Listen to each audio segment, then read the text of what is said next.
नमस्कार दोस्तों, स्वागत है आप सभी का हमारे चैनल टेक्निकल जय में। और मैं हूं आपका दोस्त अश्विनी पाल। उम्मीद है आप सभी लोग बहुत अच्छे होंगे, सबकी दिवाली हैप्पी वाली रही होगी। तो दोस्तों, आज का जो इन्फॉर्मेशन है, आज का जो वीडियो है, सभी प्रकार के लोन धारकों के लिए है, जिसमें आप सब लोगों को सरकार की तरफ से एक बहुत ही खुशखबरी मिली है और जिसमें आपको आपका इंटरेस्ट कैशबैक मिलने वाला है। तो वीडियो के एंड तक बने रहिए और जानिए कि किस तरीके से आपको भी आपका इंटरेस्ट कैशबैक मिल जाएगा बहुत ही इनिशिएटली। दोस्तों, वीडियो को करते हैं स्टार्ट।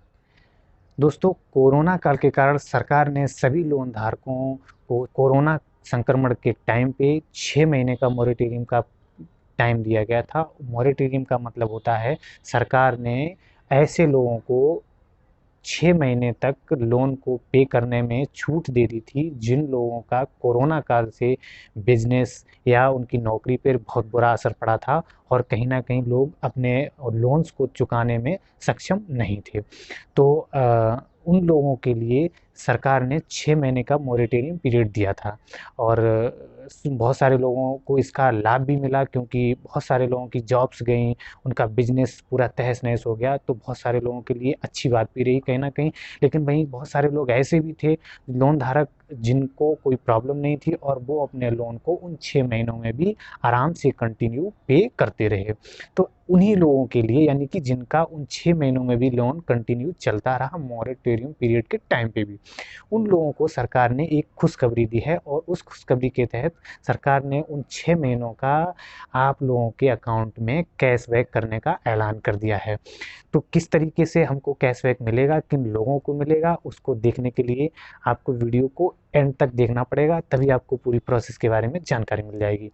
तो सबसे पहली चीज़ मैं आपको यहाँ पे समझाने की कोशिश कर रहा हूँ कि सरकार हमको कैशबैक कैसे देगी। तो हमारा जो किसी भी प्रकार का लोन चल रहा होता है, उस पे बैंक या फाइनेंशियल कंपनी द्वारा हम पे कंपाउंड इंटरेस्ट लिया जाता है। और उसी कंपाउंड इंटरेस्ट में से बैंक हमारे सिंपल इंटरेस्ट को माइनस कर देगी और जो डिफरेंस बचेगा, यानी कि जो अंतर निकल के आएगा, उसी को सरकार हमारे अकाउंट में कैशबैक दे रही है। तो यहाँ पे मैं आपको एक छोटा सा एग्जांपल देके समझाने की कोशिश कर रहा हूँ। सबसे पहले तो हम समझ लेते हैं कि बैंक हमसे सिंपल इंटरेस्ट कैसे लेती हैं। यहाँ पे साइड में आप स्क्रीन पे देख पा रहे होंगे, मान लीजिए कि किसी व्यक्ति ने 20,000 का बैंक से लोन लिया है 10% के इंटरेस्ट रेट पे और 3 वर्ष के लिए लिया है।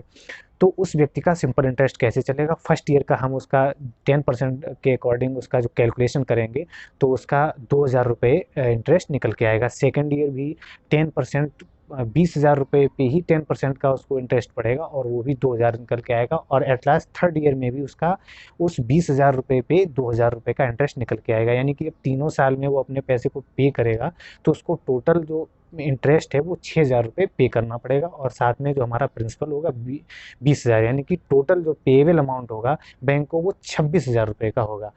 और यहीं पे अब हम समझते हैं कि कंपाउंड इंटरेस्ट बैंक हम पे कैसे पे करता है।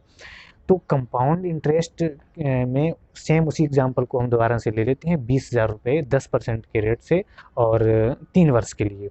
तो जो फर्स्ट ईयर होगा वहाँ हमको 20,000 रुपये पे 10% की रेट से हमको 2,000 रुपये का इंटरेस्ट बनेगा। लेकिन जब सेकेंड ईयर की बात आएगी तो हमारे प्रिंसिपल को और फर्स्ट ईयर के इंटरेस्ट को वो बैंक ऐड कर देती है, यानी कि जोड़ देती है। और वो हमारा अमाउंट कितना हो जाएगा, 20 की जगह पे 22,000 रुपये हो जाएगा। सेकेंड ईयर में हम पे 22,000 रुपये पे जो इंटरेस्ट है वो पड़ेगा। अब 22,000 रुपये पे जब इंटरेस्ट पड़ेगा तो हमारा 10% के इंटरेस्ट रेट से वो हो जाएगा हमारा 2,200 रुपये, यानी कि 2,200 रुपये हो जाएगा। अब हम आते हैं तीसरे साल पे। तो तीसरे साल पे क्या होगा, यहाँ पे थर्ड ईयर में यहाँ पे बैंक हमको जो हमारा प्रिंसिपल हो जाएगा वो हो जाएगा 24,200 रुपये, क्योंकि वो 2,200 रुपये भी हमारे उसमें प्रिंसिपल में ऐड हो जाएंगे। और फिर 24,200 रुपये पे हमारा कैलकुलेशन होगा इंटरेस्ट का।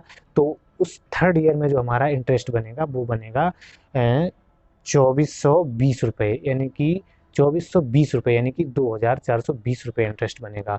और एडलास्ट जब हम बैंक को टोटल अमाउंट पे करेंगे तो हम करेंगे 26,620।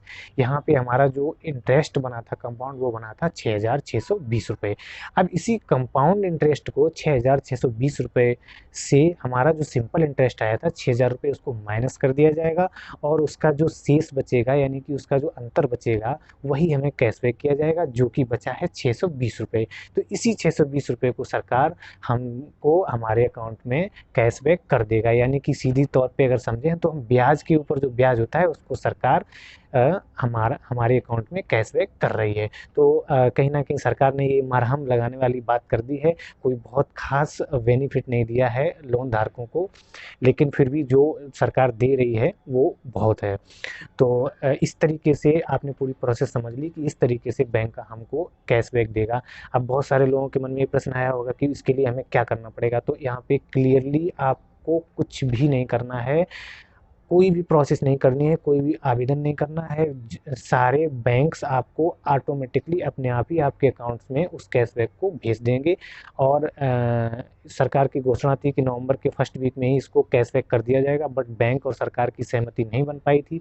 इस कारण से अब ये नवंबर के एंड तक आपको ये कैशबैक आ सकता है आपके अकाउंट में, या फिर मिड दिसंबर तक तो हर हाल में आपके अकाउंट्स में ये कैशबैक आ जाएगा। तो दोस्तों, इन्फॉर्मेशन अगर अच्छी लगी हो तो प्लीज़ मेरे चैनल को सब्सक्राइब कीजिए, ज़्यादा से ज़्यादा वीडियो को शेयर कर दीजिए, और हाँ, एक लाइक तो बनता है तो प्लीज़ लाइक ज़रूर कर दीजिएगा दोस्तों। और मिलते हैं नेक्स्ट वीडियो में, तब तक के लिए अपना ख्याल रखिए और नमस्कार, जय हिंद।